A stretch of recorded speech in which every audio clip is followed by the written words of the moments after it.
भारतीय ट्यूटोरियल में आपका हार्दिक स्वागत है। आप लोगों को पिछले वीडियो में प्रश्नावली ए के हम ख़त्म कर चुके थे। अब आज हम बी शुरू करेंगे 1B। तो 1B में देखिए, यहाँ आपको हम सुविधा के लिए लिख दिए हैं पूरा समझने के लिए। तो 1B में जो भी आवश्यक चीज़ें हैं सब यहाँ हम लिख दिए हैं। तो पहला है यहाँ अंकगणित के आधारभूत प्रमेय, फंडामेंटल थ्योरम ऑफ अरिथमेटिक। तो प्रत्येक भाज्य संख्या को अभाज्य संख्याओं की घातों के गुणनफल के रूप में लिखने वाली विधि अंकगणित की आधारभूत प्रमेय कहलाती है। मतलब किसी भी संख्या को आप अभाज्य संख्याओं के गुणनफल के रूप में लिख सकते हैं। जैसे 6 को 2 गुणे 3 या 3 गुणे 2 के रूप में लिख सकते हैं, जहां 2 और 3 अभाज्य संख्याएं हैं। अभाज्य संख्या क्या होता है?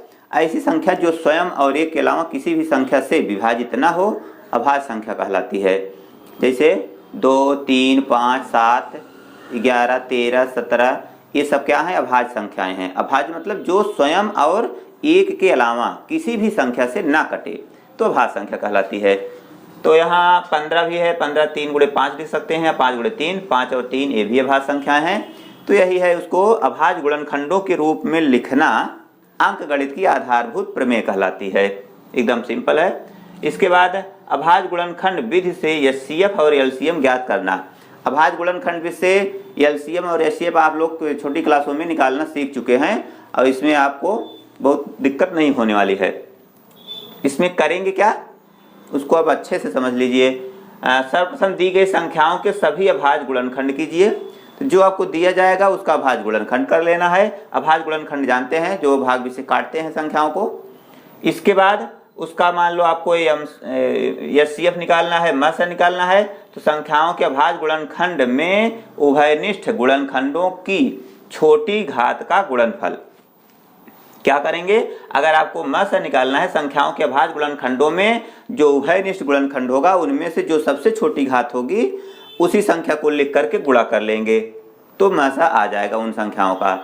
इसके बाद अगर आपको लस निकालना है, एलसीएम निकालना है, तो संख्याओं के अभाज्य गुणनखंड में उभयनिष्ठ गुणनखंडों की बड़ी घात का गुणनफल निकालेंगे। इसके बाद मस गुणे लस बराबर पहली संख्या गुणे दूसरी संख्या, या पहली संख्या गुणे दूसरी संख्या बराबर लस गुणे मस, ये भी सब आप लोग जानते होंगे। एचसीएफ और एलसीएम बराबर ए गुणे बी। ए गुणे बी क्या है? ए पहली संख्या है, बी दूसरी संख्या है।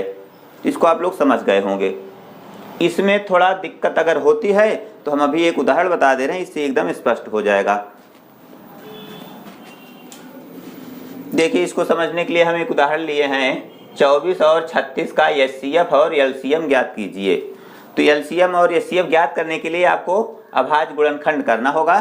तो अभाज्य गुणनखंड दोनों का अलग अलग कर लीजिए। पहले 24 का खंड करेंगे।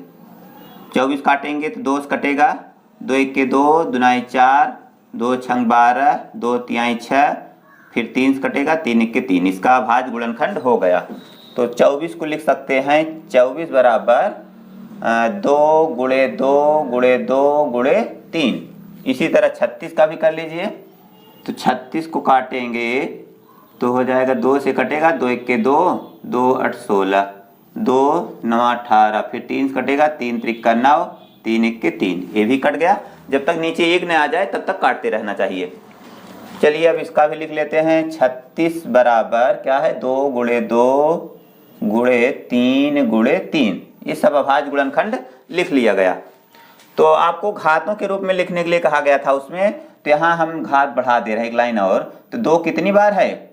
तो 2 है 3 बार, और 3 कितनी बार है? 1 बार। इसको ऐसे रहने दीजिए। इसके बाद यहाँ क्या लिखेंगे? 2 घाते 2 गुणे 3 घाते 2। 2 कितनी बार है? 2 बार, इसलिए 2 घात। 3 2 बार है तो 3 घाते 2। तो घातों के रूप में लिख लिया गया। अब आपको निकालना क्या है? एचसीएफ। तो एचसीएफ बराबर, या मस लिख दीजिए यहाँ, मस एचसीएफ बराबर, एचसीएफ क्या होता है? दी गई संख्याओं के गुणनखंड में जो उभयनिष्ठ गुणनखंड है उसकी छोटी घात। ध्यान दीजिएगा। तो यहाँ देखिए 2 घाते 3 है, 2 घाते 2 है, तो 2 उभयनिष्ठ गुणनखंड है दोनों में। और कौन लेना है? छोटा लेना है।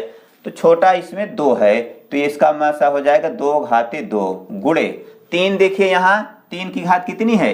1, और 3 की घात यहाँ है 2, तो इसमें छोटा कौन है 1, तो हम 1 लेंगे, मतलब 3 घाते 1 लेंगे। तो अब इसी का गुणा कर लेंगे, गुणा करेंगे तो हो जाएगा 2, कितना 2, 2 बार लिखेंगे, 2 गुणे 2 गुणे 3, तो 2 दुनाई 4 तिहाई 12, इसका आंसर होगा। तो मासा कितना हुआ 12 हो गया। अब हम लस निकालेंगे, मतलब एलसीएम, लस एलसीएम। तो एलसीएम क्या होगा, दोनों के उभयनिष्ठ गुणनखंडों में बड़ी घात, बड़ी घात। तो यहाँ देखिए बड़ी घात क्या है, 2 घाते 3 है, 2 घाते 2 है, तो बड़ी घात कितना है 3 है, तो 2 घाते 3 लेंगे, समझ में आ रहा है ना। इसके बाद 3 घाते 1 है, 3 घाते 2 है, तो कौन लेंगे 3 घाते 2 लेंगे, मतलब बड़ी घात, दोनों में बड़ी कौन है, तो गुणे 3 घाते 2। अब इसका भी गुणा कर लेंगे, 2 कितनी बार है 3 बार, तो 2 को हम 3 बार लिखेंगे, 3 बार। उसके बाद 3 कितनी बार लिखेंगे, 3 घाते 2 है, तो 3 को 2 बार लिखेंगे, 3 गुणे 3, गुणा करेंगे, 2 दुनाई 4 दुनी 8 तिरिक 24 तिया 72, इसका आंसर होगा। समझ में आ गया होगा। क्या करना है आपको, अगर मसा निकालना है तो छोटी घात, महत्तम माने बड़ा होता है, महत्तम माने बड़ा, तो आपको इसका उत्तर लेना है, इसका मतलब इसमें छोटी घात उल्टा रहेगा, उल्टा से याद रखिए। अगर महत्तम निकालना है तो छोटी घात, लघुत्तम निकालना है तो बड़ी घात। लघु माने छोटा होता है, लघु माने छोटा होता है तो बड़ी घात लेते हैं, और महत्तम माने बड़ा है तो छोटी घात लेते हैं। बस इतना याद रखिए। क्या करना है आपको, मतलब महत्तम लेना है तो छोटी घात लेंगे और लघुत्तम लेना है तो बड़ी घात। एकदम सिंपल है। अभी न समझ में आए तो एक उदाहरण और बता दे रहे हैं। देखिए एक दूसरा उदाहरण है, एग्जाम्पल 2, 12 a घाते 3 b घाते 4 c घाते 2 और 18 a घाते 2 b घाते 2 c घाते 2 का एचसीएफ और एलसीएम ज्ञात कीजिए। तो ये बीजगणित के सवाल हम ले लिए हैं, जिससे स्पष्ट हो जाएगा, आसानी से समझ जाएंगे और बीजगणित में भी आपको दिक्कत नहीं होगी। तो देखिए इसमें पहले इसको 12 को लिख लेते हैं, 12 a घाते 3 b घाते 4 c घाते 2। तो 12 का अभाज्य गुणनखंड करेंगे तो 12 का होता है कितना 4 तिहाई 12, 4 को लिखेंगे 2 गुणे 2, तो 2 गुणे 2 गुणे 3, तो 2 दुनाई 4 तिहाई 12 हो गया। और इसको तो इसे सीधा लिख लेंगे घात के रूप में, तो a घाते 3 गुणे b घाते 4 गुणे c घाते 2, ये सीधा सीधा ऐसे लिख लेंगे। और यहाँ तो 2 घाते 2 है, लिख सकते हैं, नहीं तो इसे छोड़ दीजिए, तो लिख लेंगे, ठीक रहेगा। 2 घाते 2 गुणे 3 गुणे, यहाँ भी गुणे रहेगा, तो a घाते 3 गुणे b घाते 4 गुणे c घाते 2। अब इसको लिख लेंगे, 18 को a घाते 2 b घाते 2 c घाते 2 बराबर 18 को तोड़ेंगे तो 18 क्या होता है 9 दूनी 18, तो 9 को 3 गुणे 3 और 2, तो हो जाएगा 2 गुणे 3 गुणे 3 और गुणे a स्क्वायर गुणे b स्क्वायर गुणे c स्क्वायर। बस इसका खंड हो गया, या तो इसको भी घात के रूप में लिख लीजिए, तो 2 गुणे 3 घाते 2 गुणे a घाते 2 गुणे b घाते 2 गुणे c घाते 2। अब इसका क्या लेना है, मासा मान लीजिए लेना है, तो मासा क्या होगा, जो दोनों गुणनखंडों में उभयनिष्ठ होगा और छोटी घात होगी। तो 2 देखिए यहाँ 2 बार है, 2 1 बार है, तो हम 1 बार वाला लेंगे। इसके बाद 3 यहाँ 1 बार है, 3 यहाँ 2 बार है, तो हम 1 बार वाला लेंगे, 1 घात वाला। इसके बाद a घाते 3 है, a घाते 2 है, तो कौन लेंगे, a घाते 2 छोटी घात। फिर b घाते 4 b घाते 2, तो b घाते 2 होगा, c घाते 2 c घाते 2 बराबर है, तो दोनों में से कोई भी ले सकते हैं। तो उत्तर आ गया, देख रहे हैं ना, एकदम सिंपल है। तो इसको गुणा कर लेंगे, 2 तिहाई 6 a square b square c square, इसका मासा हो गया। अब लसा लेना है तो क्या लेंगे, बड़ी घात लेंगे। तो बड़ी घात देखिए 2 घाते 2 है, 2 घाते 1 है, तो हम लेंगे 2 घाते 2 बड़ी है। फिर 3 घाते 1 3 घाते 2, तो 3 घाते 2 लेंगे। उसके बाद a स्क्वायर a घाते 3, तो a घाते 3 बड़ी घात। फिर b घाते 2 b घाते 4, तो कौन लेंगे, b घाते 4, क्योंकि दोनों में बड़ा कौन है 4 है, तो बड़ी घात वाली 4 उतारेंगे। उसके बाद c घाते 2 c घाते 2, तो इसको वही उतार लेंगे, बराबर है। इसको भी गुणा करेंगे तो 2 बार लिखेंगे, 2 गुणे 2, 3 भी 2 बार रहेगा। इसके बाद a घाते 3 b घाते 4 c घाते 2, 2 दूनाई 4, 3 12, 3 36, ए घाते 3, बी घाते 4, सी घाते 2। ये भी उत्तर आ गया। तो लसा मसा निकालना एकदम सिंपल है, केवल उसमें छोटी घात बड़ी घात देखना है। अब तो समझ में आ गया होगा। चलिए इसके बाद हम सवाल पर आते हैं। देखिए प्रश्नावली 1B का पहला सवाल है, निम्नलिखित संख्याओं को अभाज्य गुणनखंडों के गुणनफल के रूप में व्यक्त कीजिए। पहला है 140, दूसरा 156, 38, 25, 5005, 74, 29। तो इन सब का क्या करना है, आपको अभाज्य गुणनखंड करना है। तो अभाज्य गुणनखंड आप लोग प्राइमरी में ही पढ़ चुके होंगे, एकदम आसानी से कर सकते हैं, इसमें कुछ दिक्कत नहीं है। तो पहला देखिए हम बता दे रहे हैं, कितना है 140।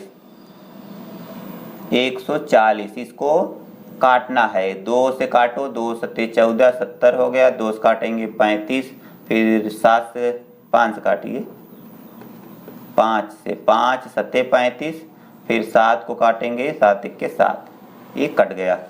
अब इसको लिखेंगे कैसे, गुणनफल के रूप में। तो 140 बराबर 2 गुणे 2 गुणे 5 गुणे 7। तो 2 कितनी बार है, 2 बार, तो 2 घाते 2 गुणे 5 गुणे 7, ये इसका अभाज्य गुणनखंड हो गया। तो देख रहे हैं ना, एकदम सिंपल है। इसको ऐसे काट करके घात के रूप में लिख दीजिए। तो सबको ऐसे कर सकते हैं, इसमें बताने की बहुत जरूरत नहीं है। देखिए दूसरी सवाल है, पूर्णांकों के निम्नलिखित युग्मों के एचसीएफ और एलसीएम ज्ञात कीजिए तथा इसकी जांच कीजिए कि दो संख्याओं का गुणनफल बराबर एचसीएफ गुणे एलसीएम है।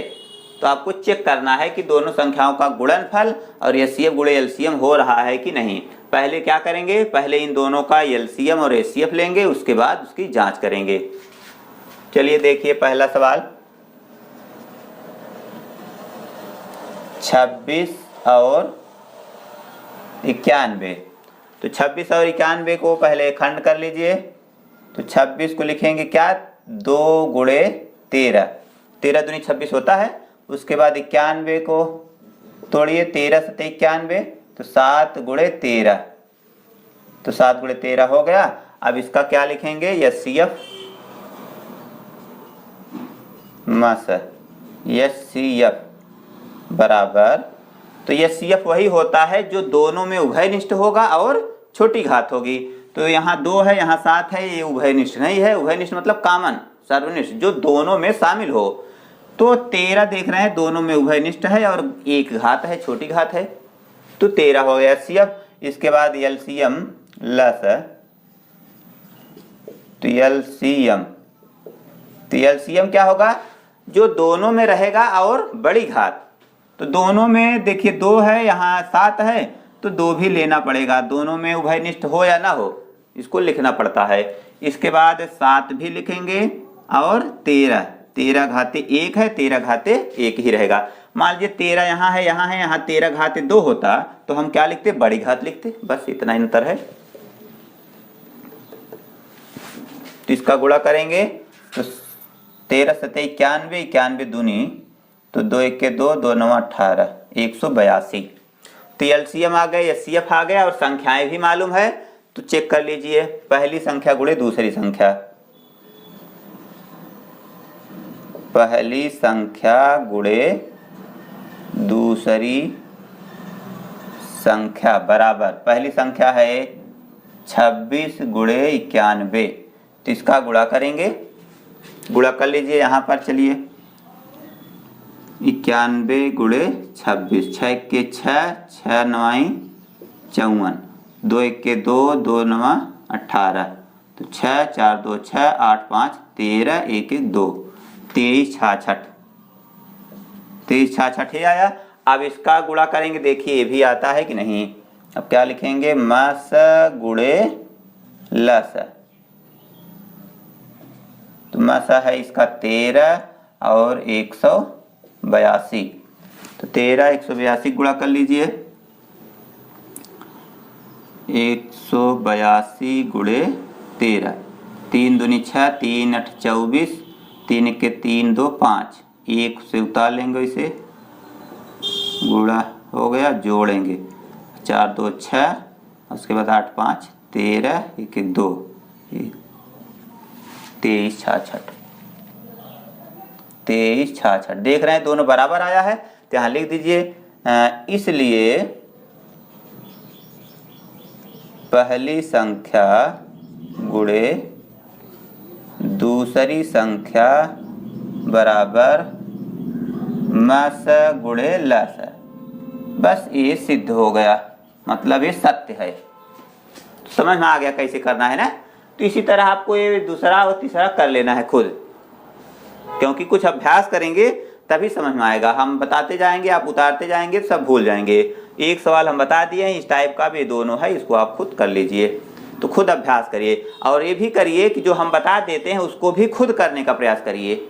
वीडियो बंद करके जब देख लें उसको, इसके बाद खुद इसको अपने मन से लगाने का प्रयास करिए, तभी आपको आएगा, नहीं तो नहीं आएगा। देखने से नहीं आता है, करने से आता है। तो अभ्यास करिए जरूर, ठीक है। चलिए तीसरी सवाल देखिए। इसमें दिया है अभाज्य गुणनखंड विधि द्वारा निम्नलिखित पूर्णांकों को एचसीएफ और एलसीएम ज्ञात कीजिए। तो पहला है 12, 15 और 21। इसमें 3 संख्याएं हैं, इसमें 3 सवाल है और तीनों में मतलब 3-3 संख्याएं दी गई हैं। तो पिछले सवालों में हम दो संख्याएं लिए थे, 2 संख्याएं मिली थी। अब इसमें 3 संख्याएं हैं, तो इसको भी देख लीजिए। पहला 12, 15 और 21। तो सबको क्या करना है, पहले अभाज्य गुणनखंड कर लेना है। तो अभाज्य गुणनखंड 12 का क्या होगा, न समझ में आए तो ऐसे लिख लिया करिए, काट दो।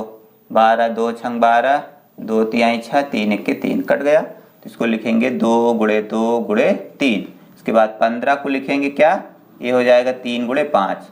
और 21 का हो जाएगा 3 सते 21, 3 सते 21। सबका अभाज्य गुणनखंड हो गया। अब इनमें से ल स म स छांट लीजिए। पहले एचसीएफ म स, तो एचसीएफ क्या होगा, देखिए तीनों में मिलाना होगा। तीनों में जो उभयनिष्ठ रहेगा वही होगा, समझ लीजिए।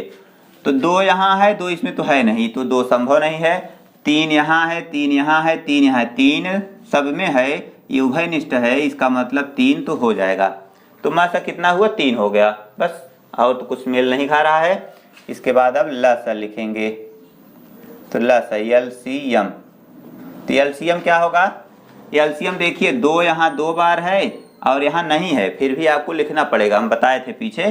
तो 2 बड़ी घात, उसके बाद 3 एक बार है, तो 3 तो रहेगा ही। 5 यहाँ है, अन्य में नहीं है, फिर भी आपको लिखना पड़ेगा। फिर 7 है तो 7 भी लिखना पड़ेगा, ठीक है।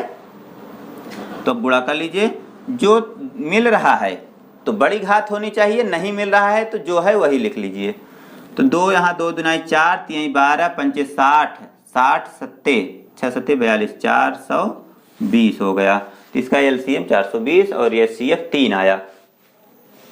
तो इस तरह से आपको ये दूसरा और तीसरा खुद लगा लेना है, बहुत कठिन नहीं है, एलसीएम और एचसीएफ, ठीक। देखिए चौथी सवाल है, यदि एचसीएफ 306 और 657 बराबर 9 दिया है, मतलब 306 657 का एचसीएफ 9 है, तो आपको निकालना है 306 657 का एलसीएम। एलसीएम इतने का ज्ञात कीजिए। क्या करना है, एलसीएम ज्ञात करना है। और एचसीएफ दिया है, पहली और दूसरी संख्याएं दी गई हैं, तो सूत्र में मान रख करके निकाल सकते हैं। पहली संख्या गुणे दूसरी संख्या बराबर लसा गुणे मसा, सूत्र से हल हो जाएगा। हल 306 657 और इसका एचसीएफ है एचसीएफ बराबर 9। यहाँ सूत्र लिख लीजिए। पहले पहली संख्या गुणे दूसरी संख्या बराबर मस गुणे लस। पहली संख्या 306 है, दूसरी संख्या 657 है और मसा दिया है 9 और लसा मालूम नहीं है, लसा तो निकालना ही है, तो लसा इसे छोड़ दीजिए। तो लसा गुणे 9 है तो लसा निकालना है, तो 9 इधर आएगा तो बटे हो जाएगा। तो इसको अगर सीधा लिखेंगे तो हो जाएगा लसा बराबर 306 गुणे 657 बटे 9। तो लस आपको निकालना है, तो 9 इधर गुणा है तो उधर जाएगा, भाग होगा। तो इधर भाग वाला हम इधर लिख लिए और लसा यहाँ लिख लीजिए, इससे सीधा हो जाए। तो अब क्या करेंगे, इसको काट दीजिए। 6 कटेगा, 9 7 63, 63 3 2 बचा, 9 3 27 कटेगा, 9 1 9, 9 7 63, 2 बचा 27, 9 3 27, तो बचा क्या 306 गुणे 73। तो इसका गुणा कर लीजिए, 306 गुणे 73, 3 6 18, 3 0 0 1, 3 3 9, 7 6 42, 7 0 0 4, 7 3 21, 8 2 1 3, 9 4 13, 1 1 2 और ये 2, 22 338। ये इसका लसा होगा। इस तरह से लगा लीजिए, या ऐसे न समझ में आए तो क्या करेंगे, इसका भाज्य गुणनखंड करिए और लसा के नियम से निकाल लीजिए, वैसा भी कर सकते हैं। तो सूत्र वाला ज्यादा ठीक रहता है। 5वां सवाल देखिए, यदि HCF 225 और 60 बराबर 225 गुणे 5 माइनस 10 यक्स, तो यक्स का मान ज्ञात कीजिए। मतलब इसका HCF निकाल लेंगे तो इसके बराबर ही होना चाहिए। तो सबसे पहले आपको क्या करना है, इसका दोनों का HCF निकाल लीजिए, उसके बाद इसके बराबर कर देंगे।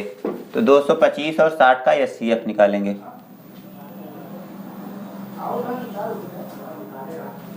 तो पहले क्या करेंगे, इन दोनों का HCF निकालेंगे। तो 225 और 60 का HCF